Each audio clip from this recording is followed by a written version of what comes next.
Good morning, everybody. It's Valerie Ling, clinical psychologist here. I was just about to have a morning off this morning, and I just thought there's a couple of things that I did this morning to set myself up so that I could actually have a morning off.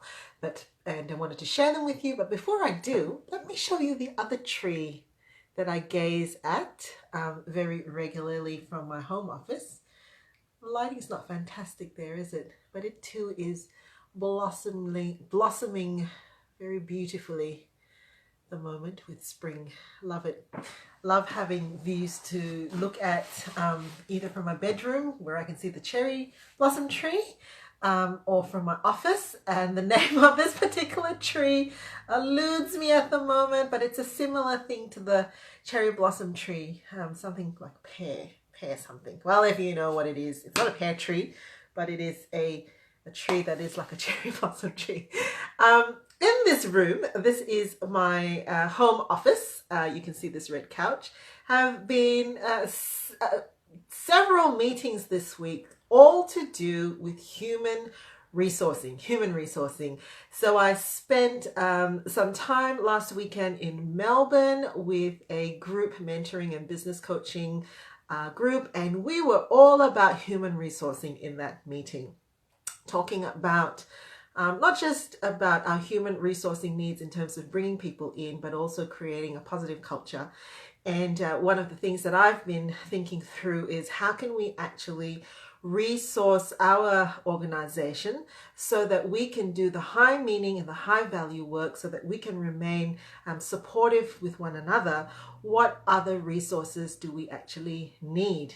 And then this week, I've also been anticipating that as we are growing, making sure that we are doing everything that we need to do with regards to work health and safety. And so I've been having some meetings over here in my home office to really think that through, not just from a policy perspective and just ticking off the checklist, but really internalizing it from the, from the ethos of burnout prevention.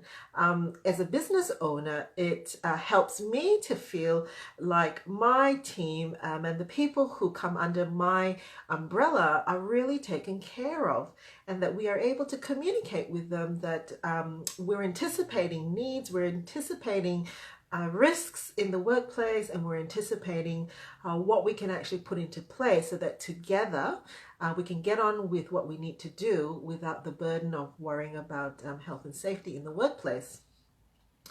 And then this morning, I started to implement some of the plans that I have in terms of our administrative needs within the business.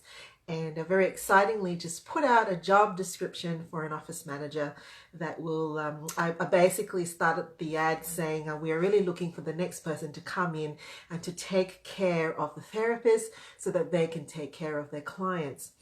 And then I finished that and looked at the clock and said, 9 o'clock, Valerie, you committed to actually have a morning off. It's time to switch everything off now and to go and delight yourself in a morning of freedom, right? Because that's high value for me. I really love freedom before I hop into to 11:30 accountability meeting.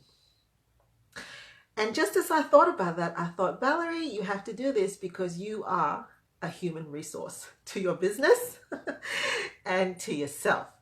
So I just wanted to hop on and basically affirm that we can sometimes take care of all the needs of everybody around us. We can think about strategy, we can think about budgets, we can think about payroll, or if you're a carer for someone with a physical or mental health issue, we can think about their emotional, their physical needs. We also need to remember that we are a human resource ourselves. We are a resource, and we are a resource to the people that we serve, and we're also a resource within ourselves to actually figure out what we actually need to put into place to go the distance. So that's my little spiel today on human resources, and not forgetting to put yourself into the equation. Take care.